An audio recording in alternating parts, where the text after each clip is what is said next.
শোনেন, যাদের জন্য কুয়া খুলেছে তারা পড়বে না, কুয়া যারা খুলেছে তারাই পড়বে, তারাই পড়বে। হবেন না, ফর্মটাকে ভালো করে ফিল আপ করবেন। আর 11টা যে প্রুফ ডকুমেন্টস চেয়েছে, যে কটা পাবেন সে কটাই এক জায়গায় গোছ করে রাখার চেষ্টা করবে।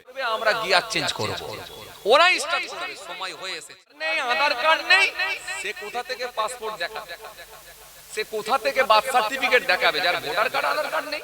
তো তাদের ভেতর থেকে প্রশ্ন উঠছে, সিএতে নাম উঠবে কবে পাবো?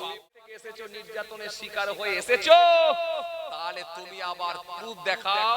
নারায়ে তাকবীর। আটপুকুরের লোকেরা যে ভালো তাকবীর দেয় বলে, এই কি রকম আওয়াজ হলো? তাই না? আওয়াজটা কম কম লাগছে না? একটু আওয়াজটা কম কম লাগছে। আপনারা কি এসআইআর এর খুব চিন্তা করছেন? খুব চিন্তিত আছেন, বুঝতে পারছেন, খুবই টেনশন করছেন, হুজুর এসআইআর কি হবে? কথা ঠিক। শোনেন, ভরসা আল্লাহর উপরে করেন, তাওয়াক্কুল আলাল্লাহ। 2002 সালের লিস্টে নাম আছে নিশ্চয়ই আপনাদের, ইনশাআল্লাহ। চিন্তিত হবেন না, ফর্মটাকে ভালো করে ফিল আপ করবেন। আর 11টা যে প্রুফ ডকুমেন্টস চেয়েছে, যে কটা পাবেন সে কটাই এক জায়গায় গোছ করে রাখার চেষ্টা করবেন। বাই চান্স যদি কোনো পদবীর দিক দিয়ে নামের স্পেলিং এর গোলমাল হওয়ার কারণে যদি লিস্টে গোলমাল হয়, তখন আপনি ওই 11টা প্রুফের ভেতরে কোনো একটা ডকুমেন্টস সেটাকে আপনি সেখানে সাবমিট করতে পারবেন। এজন্য 11টা ডকুমেন্টস এর ভেতরে যে কটা পাওয়া যায় আপনি ভালো করে যত্ন সহকারে রাখবেন এবং নামের মিলিয়ে রাখবেন। আপনার নাম যদি 2002 সালে নাও থাকে, আপনার আব্বার নামটা মেলাবার চেষ্টা করবেন। আব্বার নাম না পেলে দাদুর নাম যদি থাকে সেটাও মেলাবেন। ব্যাস, আব্বার কাগজ দেখাবেন, আপনার কাগজ দেখিয়ে দেবেন, দিয়ে সুন্দর করে ফর্মটা ফিল আপ করবেন। এত চিন্তিত হবার কোনো কারণ নাই, ইনশাআল্লাহ। টেনশন নেই। শোনেন, যাদের জন্য কুয়া খুলেছে তারা পড়বে না, কুয়া যারা খুলেছে তারাই পড়বে, তারাই পড়বে। টেনশন নেই। বিহারে অলরেডি মাস শুরু হয়ে গেছে, বাংলাতে বাকি আছে, স্টার্ট খুব তাড়াতাড়ি হবে। যাদেরকে বলছে নাগরিকত্ব দেবো ওরাই স্টার্ট করবে, আমরা স্টার্ট করব না, ওরাই স্টার্ট করবে, আমরা খালি গিয়ারটা চেঞ্জ করব। এই কথা মনে বলে, আমরা খালি গিয়ার চেঞ্জ করব, ওরা স্টার্ট করবে, আমরা গিয়ার চেঞ্জ করব, ওরাই স্টার্ট করবে। সময় হয়ে এসেছে, সময় হয়ে এসেছে। আমরা তো সোশ্যাল মিডিয়ায় দেখছি, জি ভোটার কার্ড নেই, আধার কার্ড নেই, সে কোথা থেকে পাসপোর্ট দেখাবে, সে কোথা থেকে বার্থ সার্টিফিকেট দেখাবে, যার ভোটার কার্ড আধার কার্ড নেই? এমন লোক তো আমরা দেখছি সোশ্যাল মিডিয়ায়। আর টোপ দেওয়া হচ্ছে সিএতে নাম তুলে দেবো। ঠিক আছে, সিএতে নাম উঠবে। এখন তো তাদের ভেতর থেকে প্রশ্ন উঠছে, সিএতে নাম উঠবে কবে পাবো, কিভাবে পাবো, ঠিক পাবো তো নাকি? মাথা খারাপ, মাথা খারাপ। আবার তুমি যে ওই পাশ থেকে এসেছো, নির্যাতনের শিকার হয়ে এসেছো, তাহলে তুমি আবার প্রুফ দেখাও। এই যে সব সোশ্যাল মিডিয়ায় দেখছেন না, মানুষের ভেতরে একটা আলাদা আতঙ্ক তৈরি হয়ে গেছে। আমি বলবো বৈধ নাগরিক যেন বাদ না যায়, স্বচ্ছভাবে এসআইআর হোক আমরাও চাই, নিরপেক্ষভাবে এসআইআর হোক আমরাও চাই, এবং সমস্ত সম্প্রদায়ের মানুষ যেমন গায়ে গা ঠেকিয়ে কাঁধে কাঁধ মিলিয়ে বসবাস করছে, সবাই মিলে কাঁধে কাঁধ মিলিয়ে গায়ে গা ঠেকিয়ে বসবাস করুক আমরা চাই। কিন্তু মনে রাখবেন, যারা এই হিন্দু মুসলমান শিখ ইসাইয়ের মধ্যে যারা ভাগ করে দেওয়ার চেষ্টা চালাচ্ছে, যারা ধর্মের বিভাজন তৈরি করে জাতের লড়াই লাগাচ্ছে, আমি বলবো যাদেরকে তোমরা নাগরিকত্ব দেবে বলছো তারাই কিন্তু স্টার্ট করবে, স্টার্ট তারাই করবে। বিহারে অলরেডি স্টার্ট করে দিয়েছে, আপনারা দেখছেন তো, যেখানে সেখানে শুরু হয়ে গেছে, বুঝতে পারছেন তো, স্টার্ট করেছে। স্টার্টটা ওরাই করবে, আমরা শুধু গিয়ার চেঞ্জ করব, করে বলবো কাকা কি হলো ব্যাপারটা বলুন তো, কথা বলে দাদু ব্যাপারটা কি হলো বলুন তো, না এই করেছে, বুঝতে তো পাচ্ছি, যাক যেটা ভালো বুঝেছেন সেটাই করেছেন, তখন তো স্টার্ট করে দিয়েছে, আমি খালি গিয়ারটা চেঞ্জ করে দেবো, যেটা ভালো বুঝেছেন সেটা করা দরকারও ছিল। কি করবেন, ধৈর্য তো একটা বাঁধ থাকে, বাঁধ ভেঙে গেছে, পারলে একটু হালকা করে দিয়েছেন, তাই হয়েছে, আর কি করবেন। এইভাবে খালি গিয়ারটা চেঞ্জ করবেন আপনি, স্টার্টটা ওরাই করবে, সমান সময় হয়ে এসেছে। এত সহজ নয়। সুতরাং চিন্তিত হবেন না, ভেঙে পড়বেন না, টেনশন নেবেন না। জি নোটবন্দিতে বহু মানুষের জীবন গিয়েছিল, ইতিমধ্যে এসআইআর কে সামনে রেখেও বহু মানুষের জীবন চলে যাচ্ছে।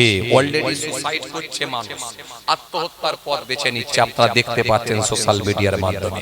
আরে মুসলমানেরা বাংলাদেশ থেকে আসে না, কেন আসবে? কোন দুঃখে আসবে?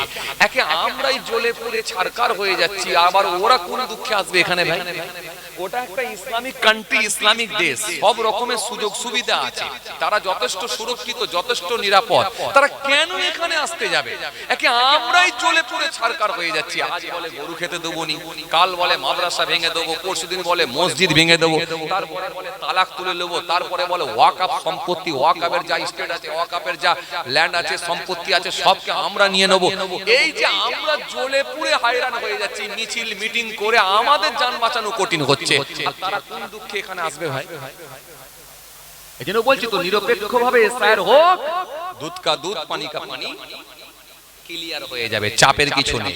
এজন্য আসেন, নিরপেক্ষভাবে হোক। আর গোলমাল করে যদি হয়, তাহলে হাইকোর্ট, সুপ্রিম কোর্ট খোলা আছে, আইনের দ্বারস্থ হতে হবে, ভালো উকিলের সঙ্গে পরামর্শ নিয়ে লড়াই করতে হবে, লড়াই কিন্তু চালিয়ে যেতে হবে, লড়াই থেকে পিছিয়ে এলে হবে। সুপ্রিম কোর্ট খোলা আছে ভাইরা আমার। যাই হোক, আমরা গণতান্ত্রিক পদ্ধতিতে আইনের মান্যতা দিয়ে, আমরা সরকারি আইনকে প্রাধান্য দিয়ে নিশ্চিতভাবে আমরা চাই এসআইআর হোক, কিন্তু স্বচ্ছভাবে হোক, নিরপেক্ষ হোক, নিরপেক্ষভাবে হোক। কারণ এসআইআর এর বিরোধিতা করতে আমরা চাই না। কারণ যদি কেউ ঢুকে থাকে, অন্তত ক্লিয়ার হোক। কিন্তু এরপরেও বলবো, যদি ঢুকে থাকে, ঢুকলো কিভাবে? বর্ডার ফোর্স তাহলে আছে কোথায়? কফি টফি খেয়ে ঘুমিয়ে পড়লো নাকি? কথা বলে। বর্ডার ফোর্স তাহলে কোথায়? বর্ডার ফোর্স কার নেতৃত্বে চলে? বর্ডার ফোর্স কার আন্ডারে আছে? কার নেতৃত্বে চলে?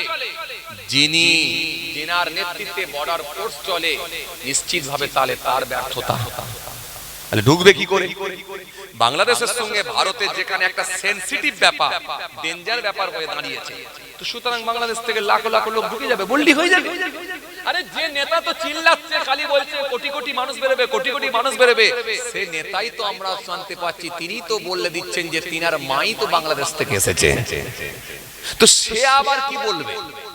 আরে যে বলছে সেই এখানকার বৈধ নাগরিক নয়, বরং আমাদের পূর্বপুরুষ, আমাদের বাপ দাদু, তার দাদু সব এখানকার নাগরিক। আরে ঘাবড়ে যাবেন, এক একটা লোক 1933 সালের কাগজ বার করছে, 1935 সালের কাগজ বার করছে, আমরা ঘাবড়ে যাচ্ছি, ছিল রে কি বলছেন আপনি?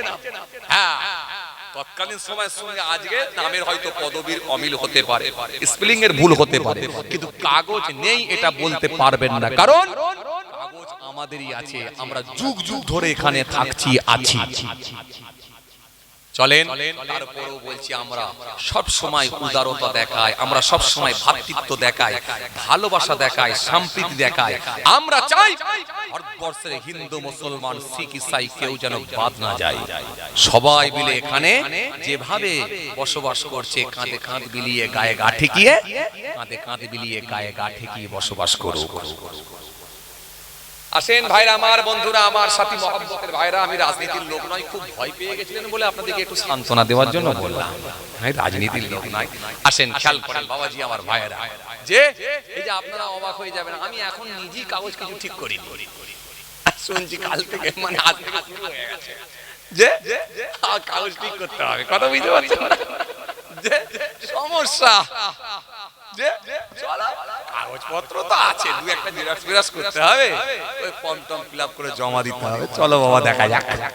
যে আর ভাইরা সোশ্যাল মিডিয়ায় দেখছি বলছে আধার কার্ডই নেই, ভোটার কার্ডই নেই, এমনও মানুষ আছে, তাদের অবস্থাটা কি হবে একবার চলেন।